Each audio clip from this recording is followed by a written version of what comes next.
Hello friends. मैं आज एक ऐसा केस डिस्कस करना चाहता हूं जो मेरे दोस्त पिंटू से रिलेटेड है।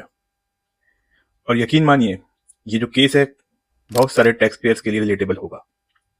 पिंटू एक फ्रीलांसर है और उसने फाइनेंशियल ईयर 23-24 में अपनी सारी इनकम को आईटीआर में रिपोर्ट कर दिया था। लेकिन जो उसका क्लाइंट है, उसने फाइनेंशियल ईयर 23-24 में ना तो कोई टीडीएस काटा और ना ही सरकार को जमा कराया। लेकिन फाइनेंशियल ईयर 24-25 में जब उसको पेमेंट करनी थी पिंटू की, उसने तब टीडीएस काट लिया। अब पिंटू ये देखकर परेशान था कि उसके 26 ईयर्स में फाइनेंशियल ईयर 24-25 में टीडीएस आ रहा था, लेकिन अब वो इस टीडीएस को क्लेम कैसे करता? क्योंकि अगर टीडीएस को क्लेम करना है फाइनेंशियल ईयर 24-25 में, तो फाइनेंशियल 24-25 में ही इनकम को दोबारा से रिपोर्ट करना पड़ेगा, जो वो ऑलरेडी फाइनेंशियल ईयर 23-24 में रिपोर्ट कर चुका था। तो ये प्रॉब्लम पिंटू को खाई जा रही थी। और ये प्रॉब्लम सिर्फ अकेले पिंटू की नहीं, काफी सारे टैक्स पेयर्स की थी और ऐसा आज तक होता आ रहा था। लेकिन इस प्रॉब्लम को समझते हुए इनकम टैक्स डिपार्टमेंट ने सेक्शन 155 में एक सब सेक्शन 20 इंट्रोड्यूस किया, जो कि 1 अक्टूबर 2023 से एप्लीकेबल हुआ।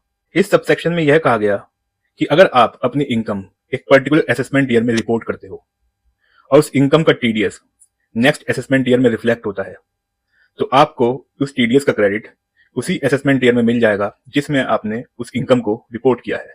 लेकिन इस क्रेडिट को लेने के लिए आपको एक फॉर्म फाइल करना पड़ेगा, जो है ई फॉर्म 71।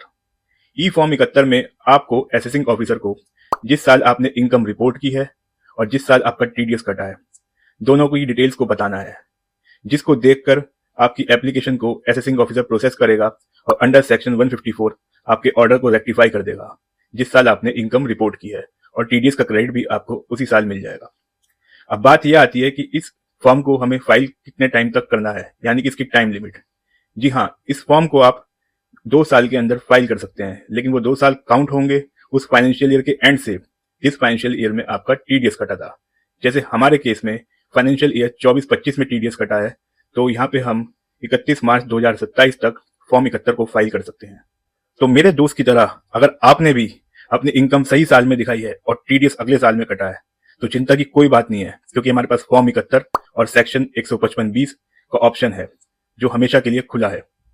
लेकिन यह ध्यान रहे, अगर आपने इनकम सही साल में रिपोर्ट की है ईमानदारी से, तभी ही इन सेक्शंस का बेनिफिट मिलेगा, यानी कि टीडीएस का क्रेडिट तभी मिलेगा।